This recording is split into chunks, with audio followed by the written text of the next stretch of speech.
Hello and welcome. On this channel, I bring to you book summaries on the best books in the field of creativity. I also bring you ideas to help you to be more creative. If this sounds like something you'd gain value from, I hope you subscribe to the channel and hit the notification bell so you'll know when I post new videos. Now on to the book summary. The War of Art: Break Through the Blocks and Win Your Inner Creative Battles by Pressfield. I guess this book falls within the category of the psychology of creation. The author also happened to have wrote the book The Legend of Bagger Vance, which later became a movie. He begins the book by talking about the unlived life. He says we live two lives, the life we live and the unlived life inside us.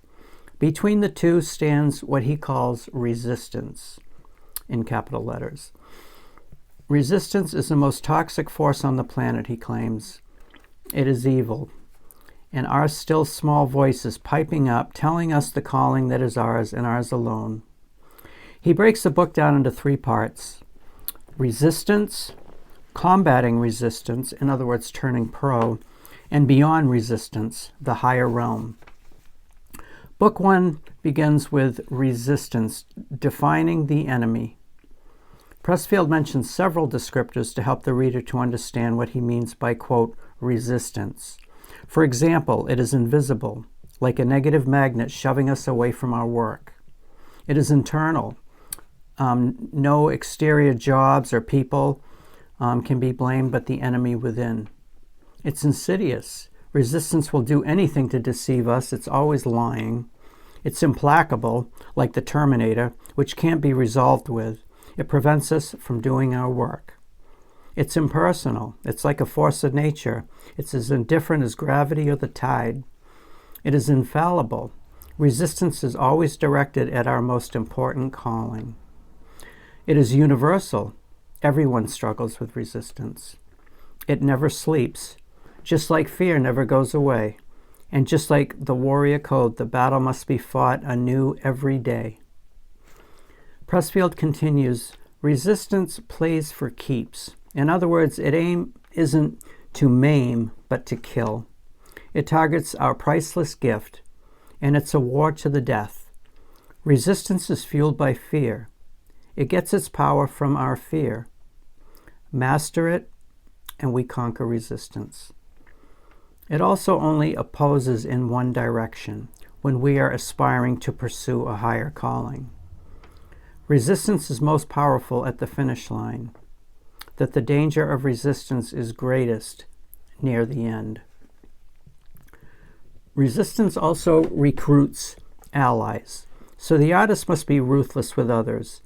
Pressman lists some of the, quote, symptoms of resistance, including procrastination, which allows us to, instead of saying, I'm never going to write my symphony, says instead, I'll start tomorrow. And it can become a habit and put off our lives till our deathbed. Another, quote, symptom is sex, which is, of course, an immediate and powerful gratification, which easily distracts the artist with a cheap, easy fix and keeps us from our work. There is also resistance in the form of, quote, trouble, whether that be drugs, shopping, alcohol, TV, sugar, masturbation, etc. Pressman calls it a faux form of fame. Another form of resistance is self-dramatization, in other words, living our lives like a soap opera. There is also self-medication, depression, anxiety, OCD. They may all be real, but they may also be a ploy for resistance. There is victimhood, which is a sickness that demands attention from others, causes passive aggression, and holds others hostage. We often choose a mate who has successfully overcome their resistance. The author, when writing this book, came up against so many reasons as to not finish it, mostly voices in his head that he had to overcome. Resistance occurs when we are bored and go shopping instead of doing our work. Pressman says that fundamentalism and creativity do have some things in common, but says that fundamentalism is basically a form of inverted creativity. He says that outward criticism may be a form of resistance, especially if we aren't able to take criticism, or that criticism may be another form of resistance that we shouldn't listen to, but just do our work. Another one is self-doubt. He says if you ask, am I a good writer? Chances are that you are. Fear is another indicator of resistance. Pressman claims that if we are feeling a lot of resistance, that there is probably a lot of love behind it. If a person has to be a star, there is probably resistance, because the pro knows that success comes as a byproduct of the work and focuses on the work and allows rewards to come or not.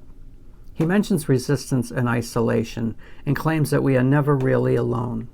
Quote, as soon as we step outside the campfire glow, the muse lights our shoulder like a butterfly, not aware of time or solitude when chasing their vision, end quote. And as we create characters in our story, they are more real to us than people in our own lives. They become our soulmates, our lovers, our best friends. Pressman discusses the culture of belief around, quote, healing, that there needs to complete healing before a person is ready to do his work, another form of resistance in Pressman's view. Also with, quote, support, which he equates with monopoly money because it's not legal tender in the sphere where we have to do our work. We rationalize so we don't feel the shame at what cowards we are for not doing the work. He says that Tolstoy had 13 children, but still managed to write War and Peace. Finally, to conclude part one, Pressman claims that resistance can be beaten. It may feel like giving birth, but mothers have been doing it for 50 million years. Book 2, Combating Resistance. In other words, turning pro. The author begins the second part of the book by stating that he must cut off all the minor details of his day once the bell rings. In other words, his allotted time to work, and do what's important first, the work. That's the game we have to suit up for. That's the field on which we have to leave everything.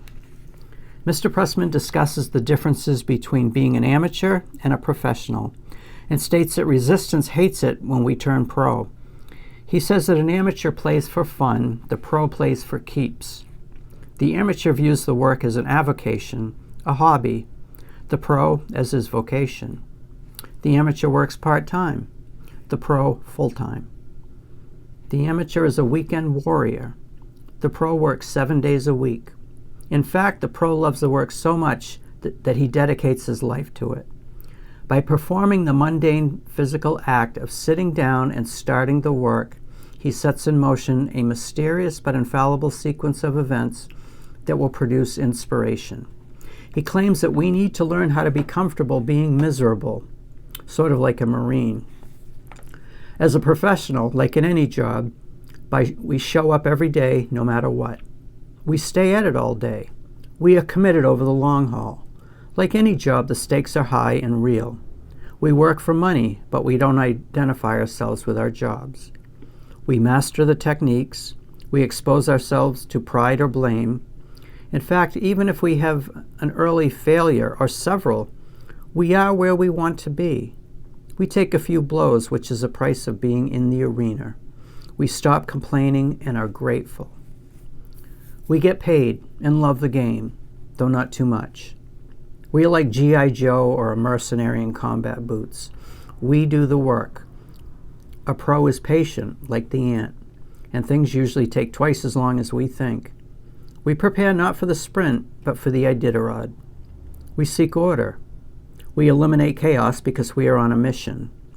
We demystify our work by focusing on the craft, the technique. We master the how and leave the why and the what to the gods. We shut up and do the work.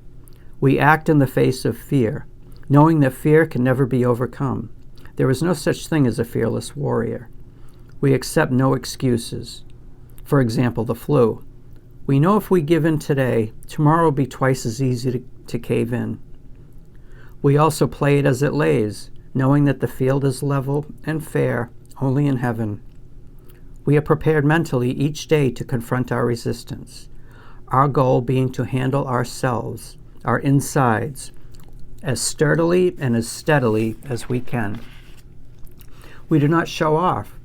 Whatever style we use serves the material.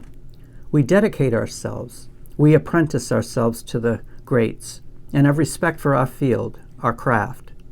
We master technique, wanting to be in full possession of the arsenal of skills when inspiration does come. We don't hesitate to ask for help. The author uses Tiger Woods as an example of a master at the top of his game who always sought out the most knowledgeable teacher and listened with both ears. The professional is once removed from her instrument, her voice, her talent. The pro doesn't take success or failure personally. He has seated his professional consciousness in a place other than his personal ego. Nor does he fear exposing his work to public evaluation. He endures adversity, making himself bulletproof, and knows that it's better to be in the arena getting stomped by the bull than sitting in the stands. The pro is self-validating, maintaining his self-sovereignty over the material. He recognizes his limitations by getting a lawyer, an agent, an accountant, and treating them with respect. He is recognized by other professionals. He becomes a corporation unto himself, a one-member business, writing contracts, using corporate stationery, business cards, a checkbook. He writes off business expenses and pays business taxes and has a separate credit card. We make up our minds to view ourselves as professionals. Simple as that. Pressman distinguishes between the ego and the self. The ego believing that death and time and space are real, that each individual is different and separate, that our priority is self-preservation, and that there is no God. Whereas our self, our higher being, sees that death, time, and space are illusions, and that all beings are one, that the supreme emotion is love, and that God is all there is. When a person comes down with a life-threatening illness, they start to demolish the ego to get to the self. We also start accessing the self when we pray, fast, go on a vision quest, do yogic chants. The more awake we become, the less we need the ego. The ego hates when the awakening writer sits down to the typewriter. The soul is awakening to a call, which is life-threatening to the ego. Pressman claims that we experience resistance as a whole slew of fears. Fear of the consequences of following our heart. For example, insolvency, bankruptcy, poverty, being selfish to our spouses and family, throwing our educations away, and the fear that we will succeed, that we will be ejected from the tribe which has been wired within us for 50 million years. We do end up in a different place, but not alone, with new friends who are better and truer friends. Pressman points out that we are each born possessing an already highly refined and individual soul. We can't just be anybody we want to be. We each come in with a specific personal destiny. We have a job to do, a self to become, to find out who we already are and become it. The author points at the difference between a hierarchical and a territorial orientation. And for some of us, the territorial orientation saves our lives. He describes the hierarchical as being like high school. The cheerleader and the nerd each know their place. The tribe operates this way, usually with 20 to 800 people, but could be as many as 10,000. But at some point, this orientation no longer holds. In a hierarchy, an artist competes against all others, evaluates happiness by rank.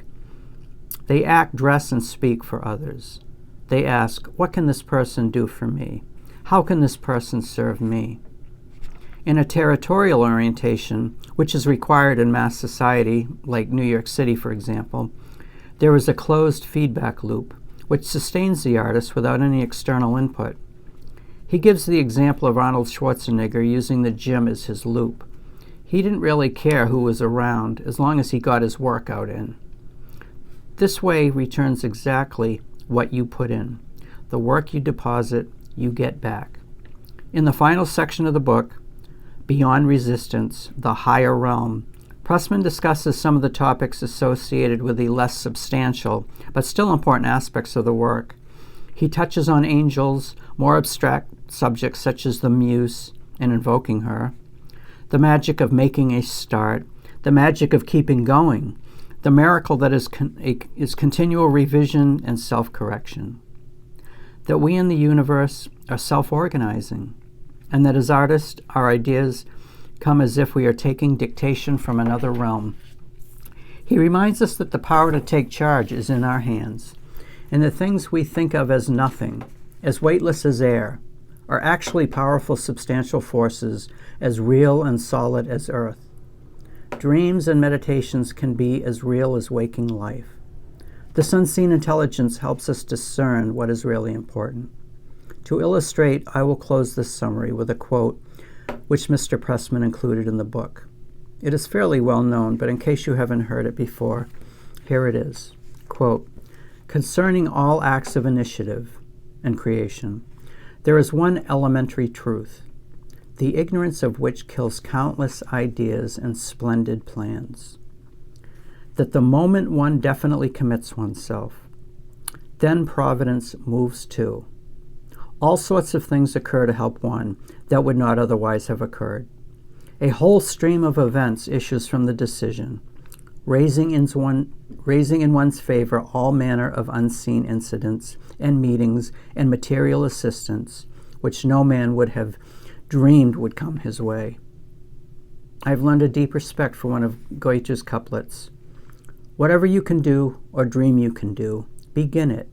Boldness has genius, magic, and power in it. Begin it now." W.H. Murray, The Scottish Himalayan Expedition.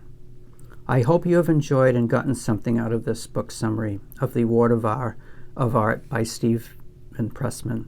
If you have, I hope you will like and subscribe and look for other book summaries on the topic of creativity. Thank you.